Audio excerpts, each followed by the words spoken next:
Hi, I'm Cheryl Kagan, very proud to be the Senator for Gaithersburg and Rockville. Welcome to this week's episode of Kibbitzing with Kagan. My guest this week is one of the truly most extraordinary women I know, and you're going to learn a lot about her extraordinary life.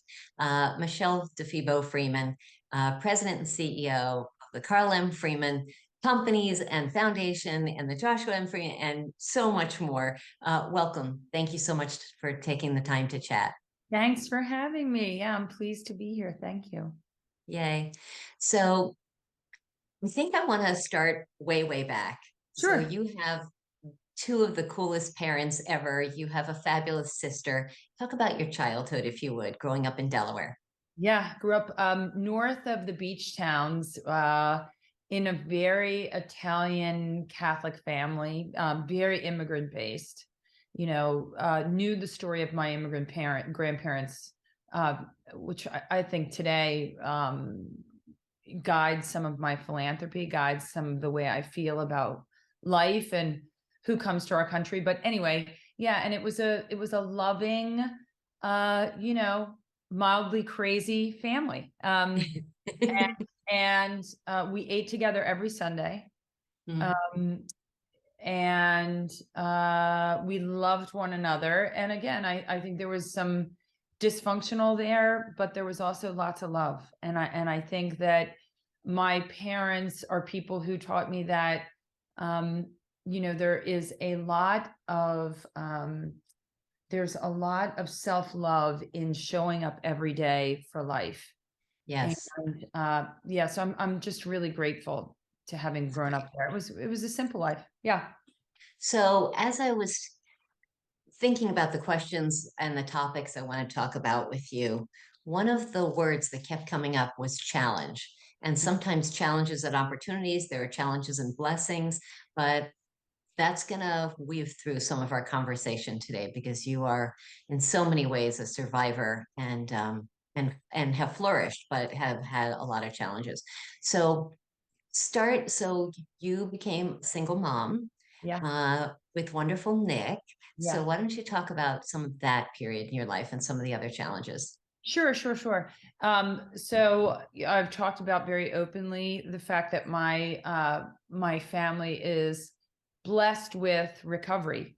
So alcoholism and drug addiction is through my entire family. We are lucky enough to have been helped through 12-step programs. And I this year celebrated 35 years clean and sober. Thank you. Amazing. Through the help of 12-step programs. And about 2.5 years sober, had a child on my own that I raised for a good 10 years on my own. And I think it was only for the fact that I had a supportive family that I was able to do that I was able to continue my education, that I was able to work fully. And my dad would have this thing, he would not watch my baby if I wanted to go out with friends. He would watch my son if I was working. And so I think there wasn't a time through Nick's first 5 years of his life that I didn't have two jobs. And, I do think there's something about grit and resilience that comes out of those early life challenges. I'd like to think I have kids that are resilient and gritty and also appreciative of what they have because of what they've lost and because of Yes. the challenges they faced. Yeah. So we're going to get to all of that, but let's do the happy stuff. You Yeah. Yeah. met my cousin, the wonderful late, but you met Josh Freeman and you dated kind of on and off and all that. Why don't you tell us how you met and how your romance went? Yeah, yeah. I was living in Bethany Beach, Delaware, and I was actually working for, again, going back to the two jobs, I was working for my sister at her little Italian restaurant she has in Bethany Beach, Delaware, called DiFebo's, which I happen Not to so think, little, yeah, totally fabulous. I think is like one of the best Italian restaurants down there. And then, Yes. but I'm biased clearly. And I was working at Sea Colony, and I'd Which gotten, is a Freeman property built by a million years ago now by Carl Freeman. Yeah, that he started in 1970. My father-in-law started in 1970. And my husband, Josh Freeman, would come back and forth between Montgomery County and Sussex County, Delaware, to check on the job. And he would come in my family's restaurant where I'd be working. And he would do this annoying thing where he would order dinner items for lunch. And I just found this completely annoying. And that is how our friendship started, in a teasing way. And I tell the story of that I had catered his New Year's Eve party. Him and his then girlfriend were having a New Year's Eve party, and I catered his New Year's Eve party. And I was walking out of that New Year's Eve party and said to my brother-in-law, I'm going to marry that guy. And it certainly was not an easy road. We both went our separate ways, came back a couple of times, as do many couples, but found our way together. We were a mixed faith family. He was Jewish. I was raised Catholic.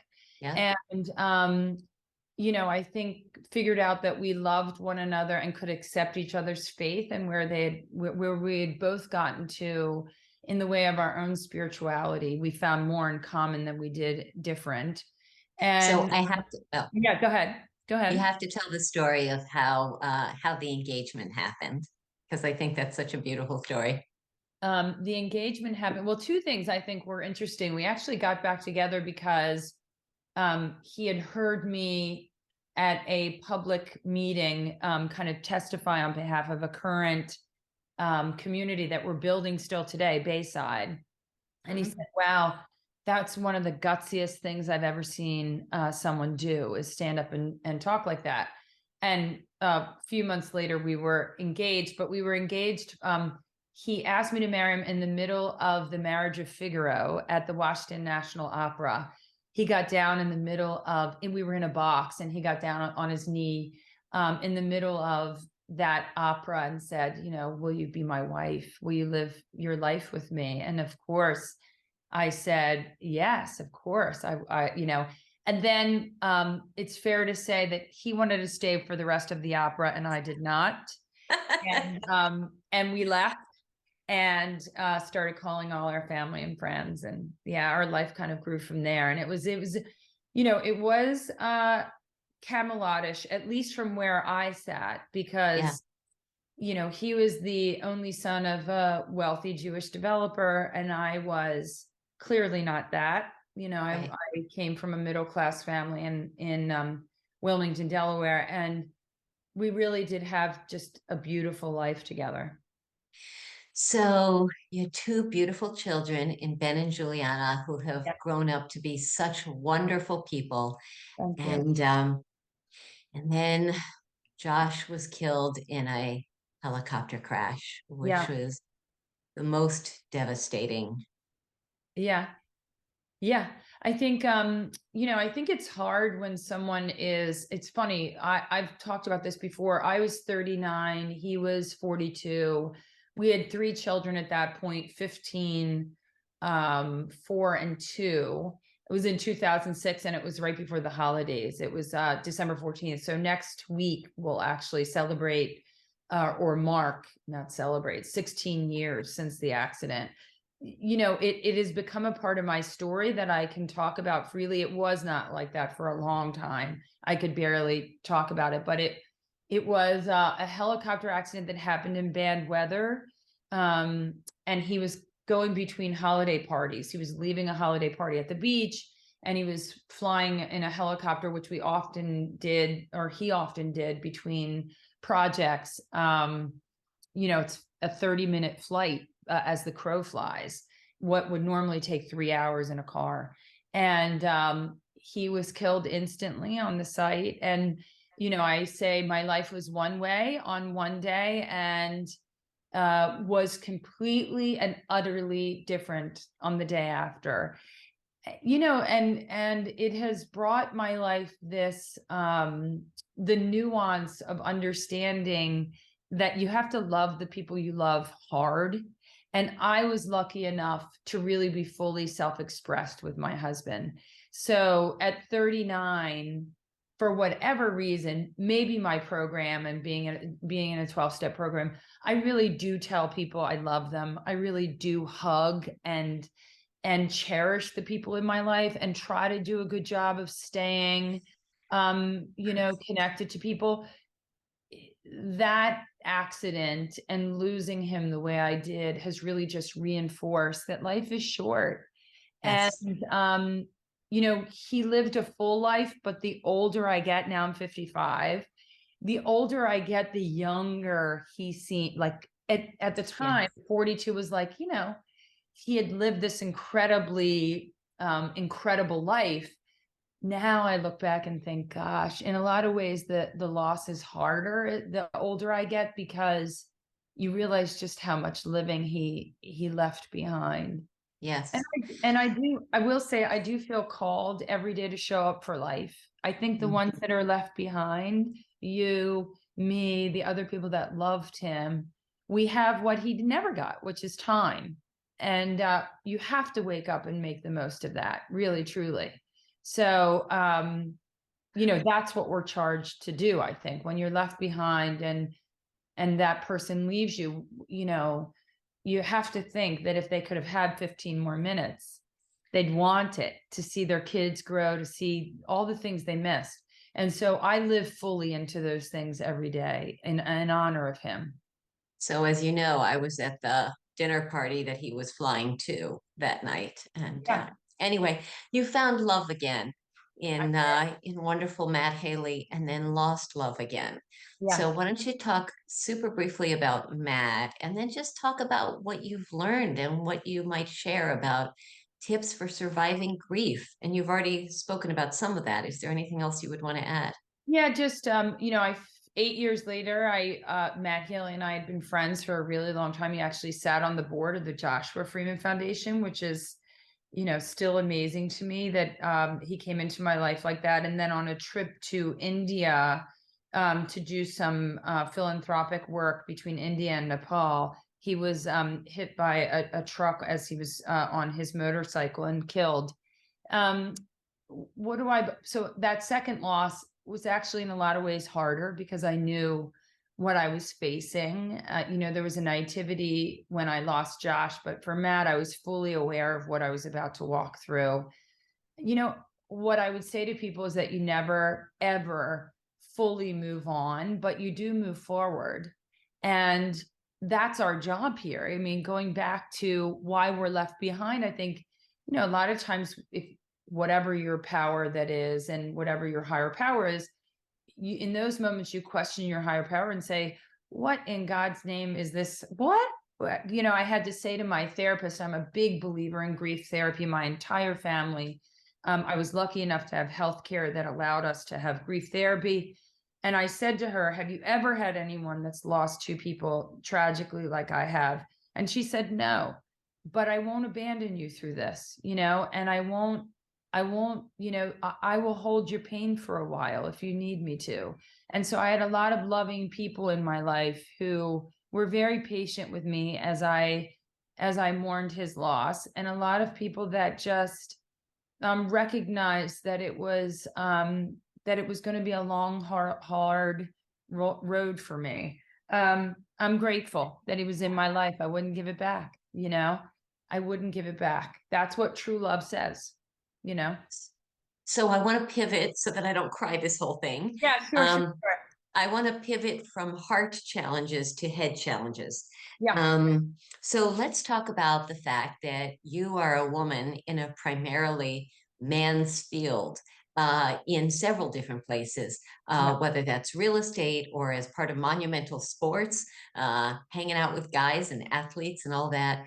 Talk about you are a strong and powerful feminist woman. Talk about how you show up, how you deal with sort of the testosterone, the slights, the ignorance that must surely come your way. yeah. I mean, I think if people say misogyny is dead, they're not living. They need to open their eyes. It's still alive and well. I think I've always been a little bit, my father gave me the benefit of including me in sports. So for Monumental Sports, it is that I am a true lover of sports, and I put that before all else. And then there's the business of sport. And I will say that I want to give credit where credit is due. I think most women need to be invited to the table. I think Ted Leonsis over and over invites strong women to the table. I think once you're there, you have to live into, I belong here, I have a voice here. My paradigm is different than a 50-year-old man. And what I have to say is just as important. And I think specifically on the Monumental Sports Board and partnership, I've never been made to feel anything but that. And there are 3 women, Laureen Powell Jobs, who's Steve Jobs' widow, Sheila Johnson, and myself that are partners there. And 3 out of how many, Michelle? Why don't you give us a sense of the size? yeah, I think now today we just added a partner, Jeff Skoll. I think we're at there's 16 of us, I think. 3 are women and 13 are men. And the wives of the partners are deeply involved as well. So, you know, I think this is the model of what could be, you know, incredible for the future of what business looks like and boards look like, right? That everybody is included in that. Yes. Yeah. So I also think that when you're faced with misogyny, which I think a lot of women in business are, I mean, I'm in the golf business. I am in the real estate development business, and I'm in the sports business. And all of those businesses are really male centric.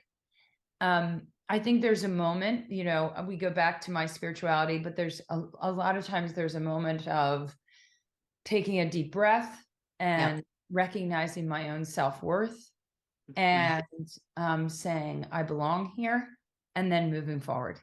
Yes. And so politics is traditionally a male field too. And so there have been interesting stories over the years here too. And whether it's misogyny or sexism or just oversight, just being ignored or not heard or seen. right. It's important to speak up.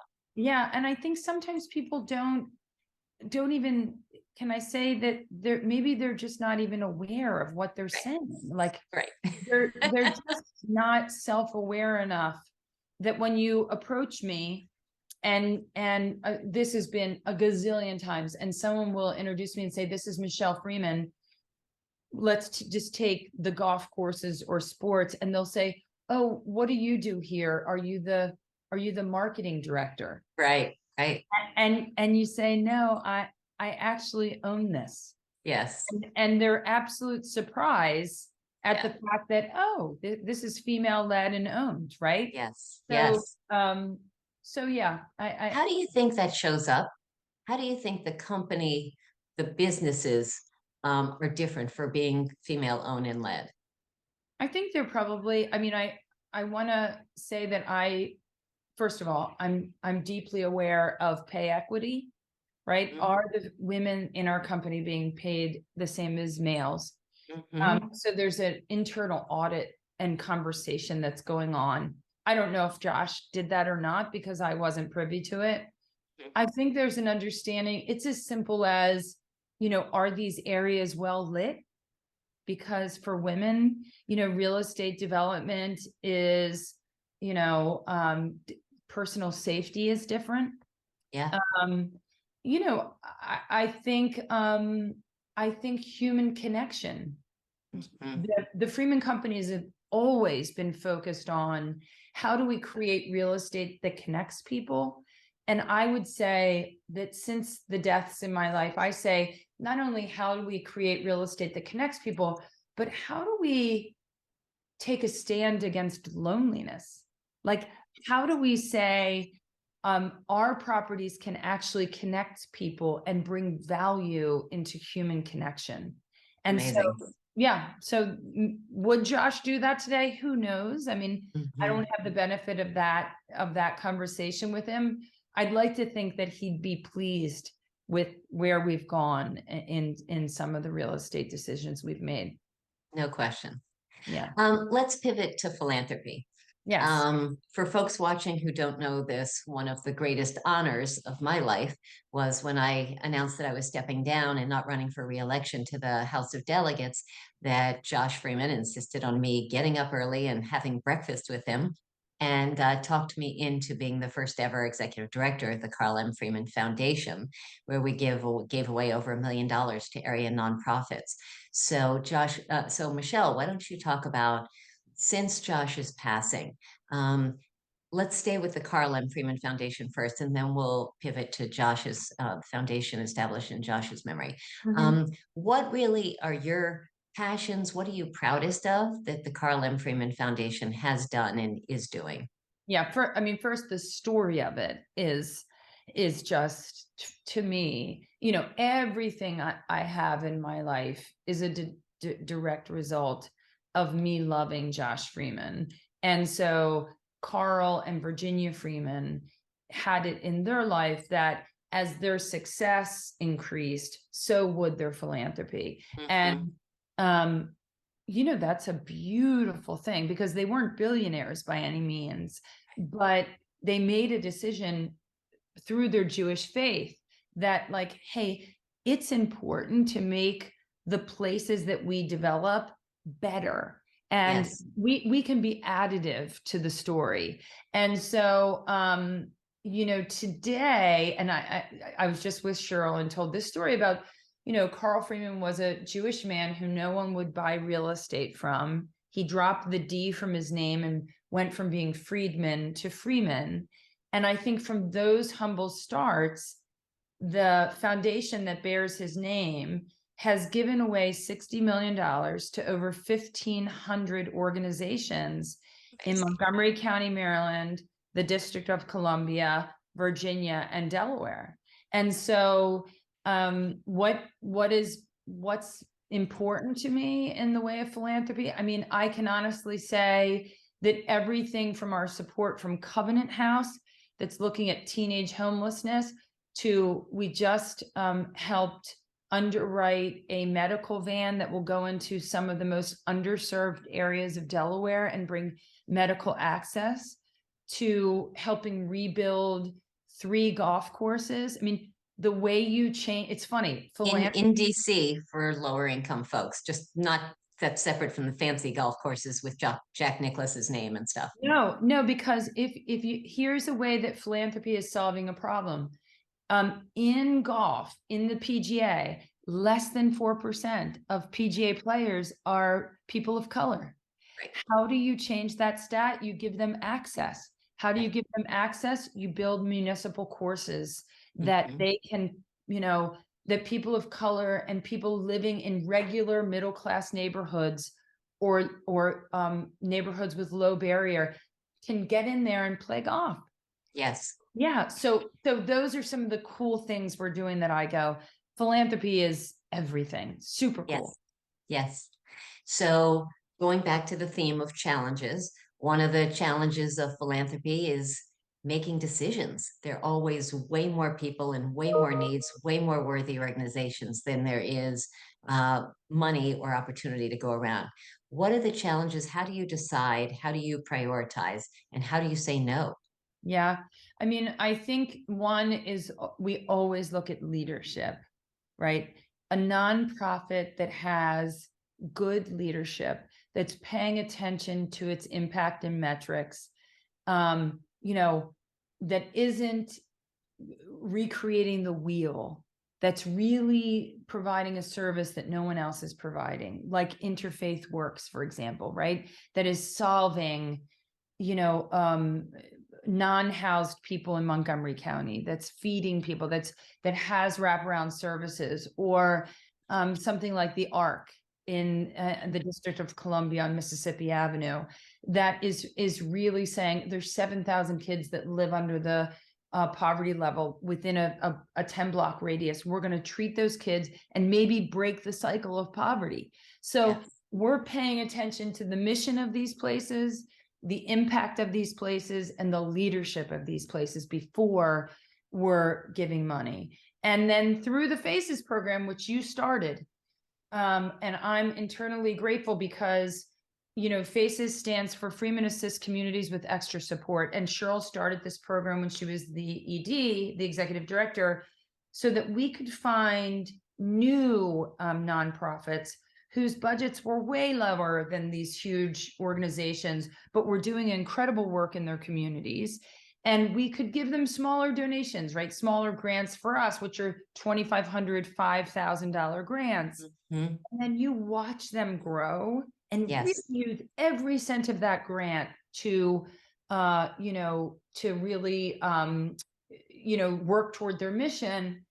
And, I'll use one of those organizations that probably you gave to when you were there, like a wider circle that Yeah. then goes on to be a leader in furnishing, newly unhoused people. And Right. so I think it's being involved in the community. It's knowing these community philanthropic leaders, and then it's really watching for impact and mission driven work. That's great.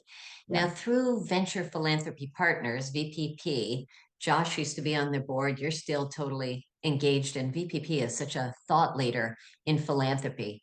Anything that you feel like you've especially taken away from that or brought to them that helps with scaling nonprofit scaling, mission effectiveness, and all that in area nonprofits? Yeah, I mean, I think the VPP model is incredible, right? It is to give a really large grant, and then also give the leadership help that these folks need by putting people on the board that serve. Mhm. Um, I think people have taken the VPP model across the country. It's funny, it's a natural model because venture capitalists do this anyway in venture capital. um, I would just say, I'm in awe of VPP and what they're doing and what they continue to do in their communities.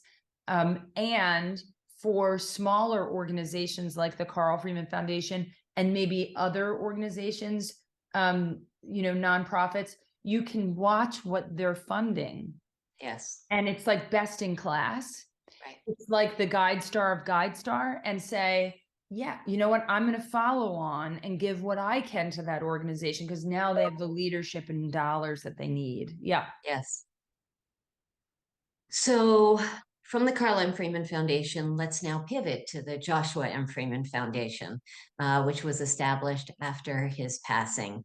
Why don't you talk about bringing arts to the beach, which had always been a fantasy and a goal and a hope and a dream of Josh's, Landon here in Montgomery County, and some of the other projects you've taken on?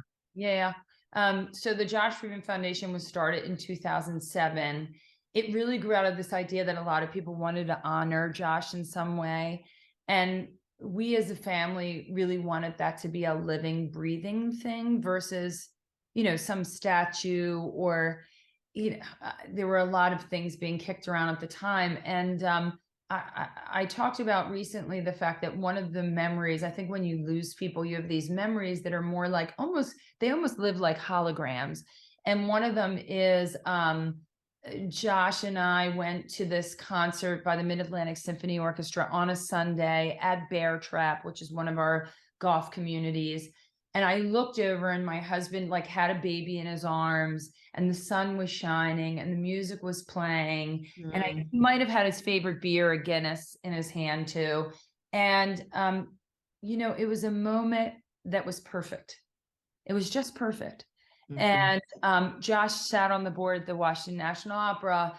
Carl Freeman had given $1 million donation toward the completion of the Kennedy Center. And so arts were deeply through the roots of the family, ingrained in the roots of the family. And so, I was just a middle-class girl listening to, Placido Domingo at my Italian grandmother's house. And what we do know about the arts and what I continue to learn is that when you expose people to the arts, first of all, the people who need the arts the most get it the least. And arts bring joy and they bring community. They're a great economic driver. Yes.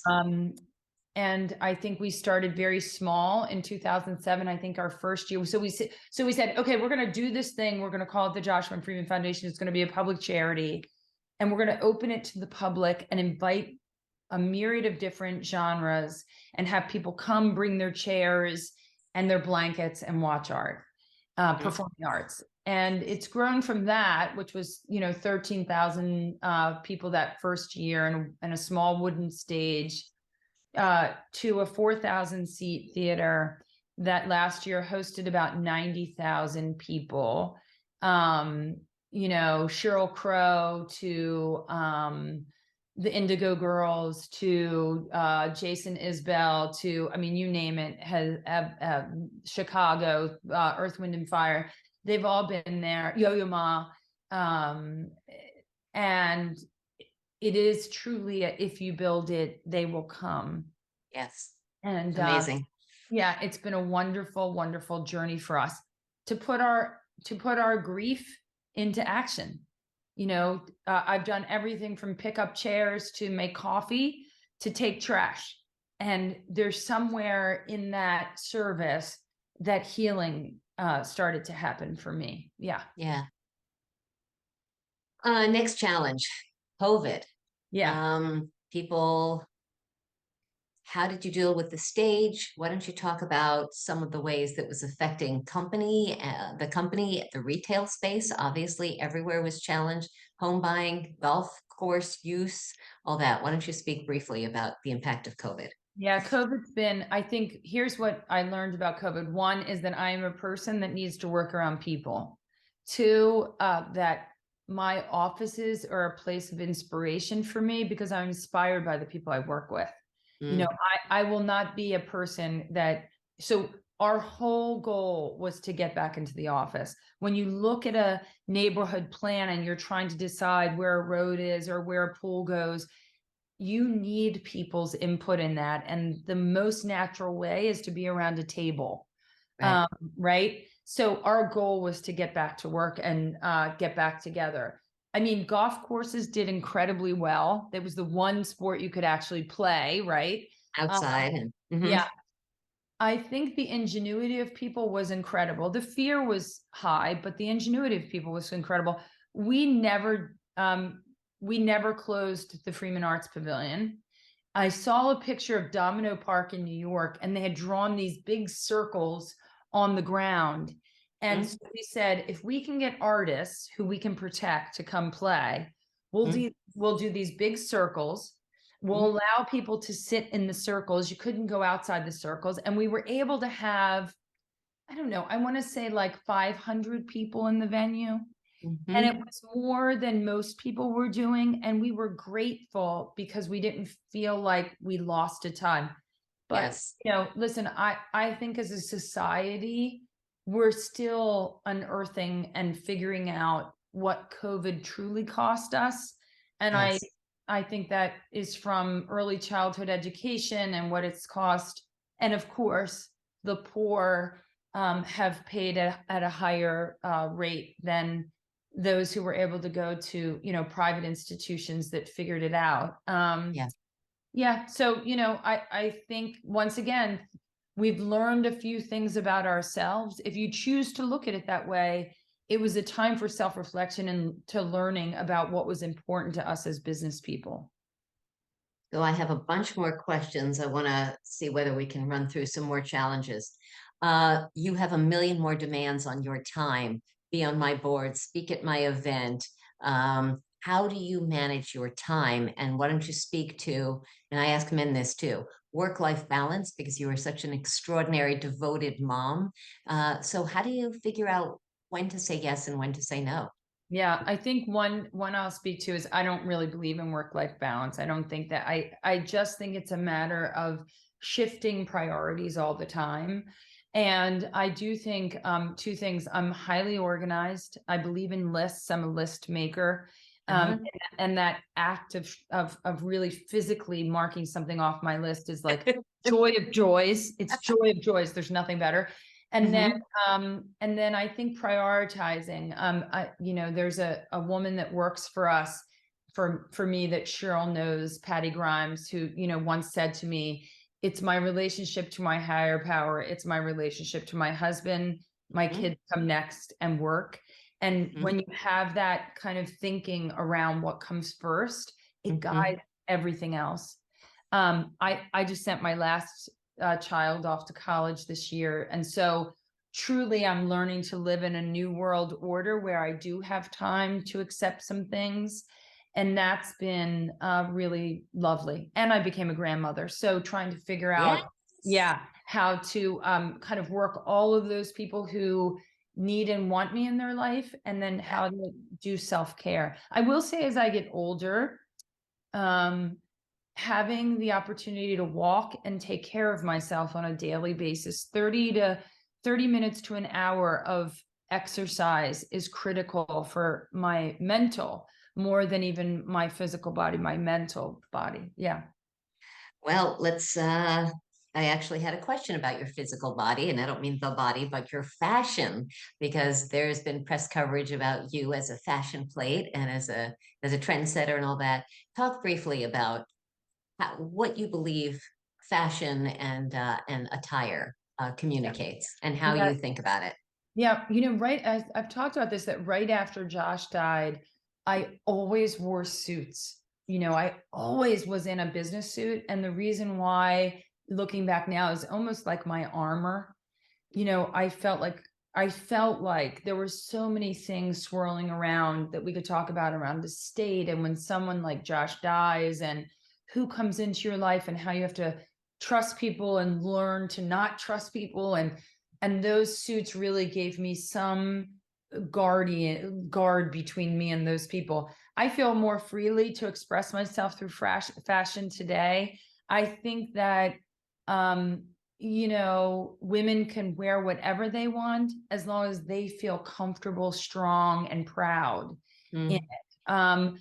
I do think, some things are better left for the beach than they are for the office, right? And I do think there are times when we want people to hear what we're saying, not what we're wearing. And so, but all of that is like, it's a joy for me to wake up and decide, am I going to wear those funky pants and those clunky shoes or high heels? Like, for me, it's part of creativity. Yeah, for Nice. sure. Great. One last question, and again, I'm skipping over some because this is such a great conversation, though. Before we shift to Fast Five, is there anything you have a vision for, either for the Carl M. Freeman Foundation or the Josh M. Freeman Foundation, that you haven't yet started or haven't yet done, but some big vision of something you'd like to do? Yeah, I think for the Josh Freeman Foundation and the Freeman Arts Pavilion, it's how technology plays into an audience's experience. And so, more and more what you find in big venues is that I'm sitting in my chair and I can order food and have someone deliver it there. Hmm. Or I have an experience where I just walk up, I'll call it the Amazon experience, where I walk up, take it, and it's a self-payer model of Hmm. not having to wait in lines, because we all know you can't build the church for Easter Sunday, right? It's the way that technology and arts experiences are going to um, be kind of woven together in the next 5 years, that I find fascinating. Marvelous. On the Carl side, I'd say, um, you know, trying to continue to support things that break the cycle of people in poverty, continue, uh, and people in addiction, making sure that there are opportunities for people to have sobriety, the way a second lease on life, the way I found. Yeah. Fantastic. Yeah. So, Michelle DeFebo Freeman, Yeah. Fast Five, five quick questions on random things. God, for an So, question Italian girl, this is really hard. Okay. none of them are trick questions. They're all good. So, question number one, what is your favorite way to relax? What's a trick you do when you want to just get off the grid and indulge a little bit? Oh, definitely watching something on TV. Definitely unplugging, watching, I just, Anything you recommend? I just finished Bad Sisters, which was unbelievable, on Okay. Apple TV. And now I'm in White Lotus season 2. Yeah, just the writing and what's on TV right now. Fabulous, fabulous. Yeah. Right. And of course, Question 2, sports. Can I just say, and of course, sports, going to a sports. sporting event. Amazing. Of Yeah. course. Yeah, Yeah. you had to add that. Yeah. Question 2, if you had the time and it was safe to do so, and you could travel to anywhere in the country, anywhere in the world, sorry, anywhere in the world, which country would you choose? Yeah, so I was in Kathmandu right after Matt died, about a year after Yes. Matt died. I love that area of the world. It's really fascinating. So probably I would do India. Yeah, I would do India, I think. Yeah. Okay. Question 3, what is your favorite genre? And do you have an anthem, a song that lifts you up and inspires you? Yeah, so this is a great question. Favorite genre? No, I mean, I go everywhere from Trombone Shorty and Tedeschi Trucks to Chicago. And I am a true believer in the personal anthem. It has lifted me out. Music, I think, has the ability to just change your paradigm. Yes. So, Fight Song is a great one. Huh? And her name is uh, uh, Platten. Yeah, I think her last name is Platten, and I'm forgetting her first name. Rachel Platten. Rachel Platten. Okay. Um, so yeah, that This is our fights. yes, Yeah, yes, yes, yeah. yes. I actually know a song. I Woo! love it. Outside my genres. Yeah, I love it. I love it. Yeah. Cool. Um, Question 4. What is the best advice you've ever been given? Or similarly, is there a motto that you live by?